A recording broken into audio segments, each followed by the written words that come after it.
Working women life అంత easy కాదు. ఫ్యామిలీని వర్క్ ని రెండు బ్యాలెన్స్ చేస్తూ ఉండడం అంత ఈజీ కాదు. రిలేటివ్స్, సొసైటీ ఎన్ని సూటిపోటి మాటలన్నా కూడా తన ఫ్యామిలీ కోసం అవన్నీ పట్టించుకోకుండా ఒంటరిగా పోరాడుతుంటుంది. వర్కింగ్ ఉమెన్ కి హస్బెండ్ సపోర్ట్ ఉంటే చాలా అదృష్టం కదా. రిలేటివ్స్, ఫ్యామిలీ ఎంతమంది ఎన్ని మాటలన్నా తన దాకా రానికుండా చూసుకునే హస్బెండ్ ఉంటే చాలా అదృష్టంగా ఉంటుంది. వర్కింగ్ ఉమెన్ లైఫ్ అంత ఈజీ కాదు. గడప దాటినంత ఈజీ కాదు. మాటలను దాటుకుంటూ రావడం. మీరేమంటారు? కమెంట్స్ చెప్పండి.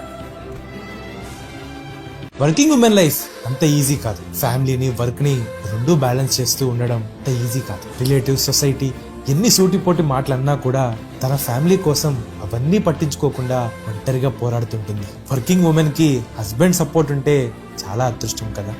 రిలేటివ్స్, ఫ్యామిలీ ఎంతమంది ఎన్ని మాటలన్నా తన దాకా రానికుండా చూసుకునే హస్బెండ్ ఉంటే చాలా అదృష్టంగా ఉంటుంది. వర్కింగ్ ఉమెన్ లైఫ్ అంత ఈజీ కాదు. గడప దాటినంత ఈజీ కాదు. మాటలను దాటుకుంటూ రావడం. మీరేమంటారు? కమెంట్స్ చెప్పండి. వర్కింగ్ ఉమెన్ లైఫ్ అంత ఈజీ కాదు. ఫ్యామిలీని వర్క్ ని రెండు బ్యాలెన్స్